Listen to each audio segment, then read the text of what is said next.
Dembaş ji ber şerê İran, İsrail û Amerîkayê bandoreke gelekî xirab dide ser piyasaya Kurêwiya sotemenî enerjî û her wiha petrolê bêguman yek ji wan welatan ku Tirkiye ji yek ji wan welatan ku herî zêde dibin bandora vî şerî da dimîne lewra bihayê sotemeniyê bihayê gaza xwezayî her diçe zêde dibe lewra Tirkiye ji sedî not gaza xwe ya xwezayî û petrola xwe ji welatên derve yên wek Rusya, Iraqê û her wiha Qezexîstanê û ji başûr werdigire niha îşev ji ber şer ve careke din litreya mazotê 7 lîre û 65 kuruş zêde bi gram bi jiloma jî welatî berê xudanin benzînxaneyan û li vê derê otomobîlên xwe fûl dikin, tijî dikin beriya ku zem were zêde bibin. Niha li gel me Kurdeke Stenbolê heye. Kekim merheba şera.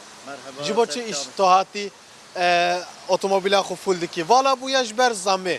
Vallahi bala ne bu ya ama em dibêjin ki hema madem ecar ki dizam var em henüz berika ama parayı hezet ettirve her heme hiç olmazsa depoya ko full bikin çent kuruşu berika ama debmen yani o efşer yani malum ve hin berdavam bikem veji ki eminin yani Bandoru tesireke çevad serve. yani bandora ve ne tesira ve ne ki tişki zede zede serma gelema teviji çedibi o yani em bavarın efşer ve nesekne ve hinci berdavam bike jwe ki yani em geleki bandora ki Bes sedem ko idi zedem bu otomobila xwe arabaya xwe dernekevin derba önkem bikin çewa dikin. aynı usa em ar edi em naxwazin otomobila xwe swar bibin yani hani hatta go zaten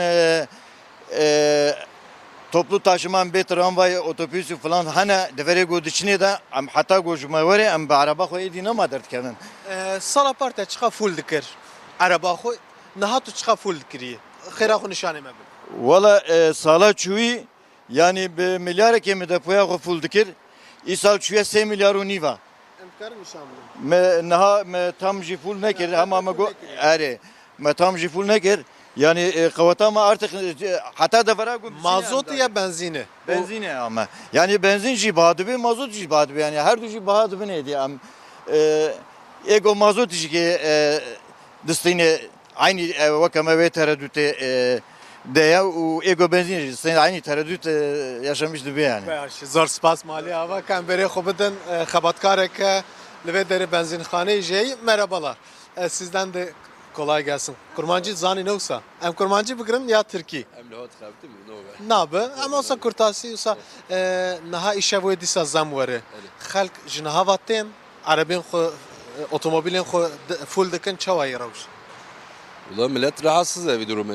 Her roz zam te, zam te ku indirim bibe hendikte. Yani ev işte çanki bibe, çanki ne be, bir savaşı, bir hali. Ya millet rahatsız e. Kapsa xude mazın ede çanki bibe. Baş zor spas qawet pejwere ka bila hevkarê me jî nîşan bidin. Niha tabela li benzînxaneyeka Stenbolê litreya benzînê 62.6 lîre her wiha litreya mazotê motorînê jî 77.47 lirê Tirkî nîşan dide. Her wiha LPG jî ku ew jî gelekî tê bikaranîn LPG jî yani gazı ew jî bi qasî 35 lirê Tirkiyê niha lê ger îşev zêde bibe yani 7 lira û 65 kuruş were wê li Stenbolê êdî bigêje 8 lirê Tirkî litreya mazotê ku ev jî di rekoreke nû wê bişkêne heta li hin deveran wê biborin yani li Stenbolê ku îşev zem were wê bigêje derdora 85 lirê Tirkî li Enqerê jî 86 lire li İzmîrê 86.52 kuruşê Tirkî heta li hin bajarên Bakur wê bigêje derdora 90 lirê Tirkî. Ji xênî vê yekê ji ber şer li Tirkiye bihayê elektrîk û gaza xwezayî jî doh ji 125 zêde bû bi gram bû ev yek hemû bandor û encamên şerê li İranê yên li ser Tirkiyeyê lewra wekî ku me destpêkê da jî got Tirkiye ji sedî notê gaza xwe ya xwezayî û petrola xwe ji welatên derve hawirde dike îtxal dike distîne ji loma jî dema ku zêde dibe yani dolarek dema ku zêde dibe li gorî wezîrê Tirkiye wezîreka Tirkiye dema dolarek li ser benzînê petrolê gram bibe ev yek bandora wê li ser Tirkiye digêje derdora 400 milyon dolarî yani bandorekî gelekî zêde him spor dibêjin gel ev rewş wiha berdewam bike wê lîtreya mazotê li Tirkiye bigîje derdora 100 lirê Tirkî.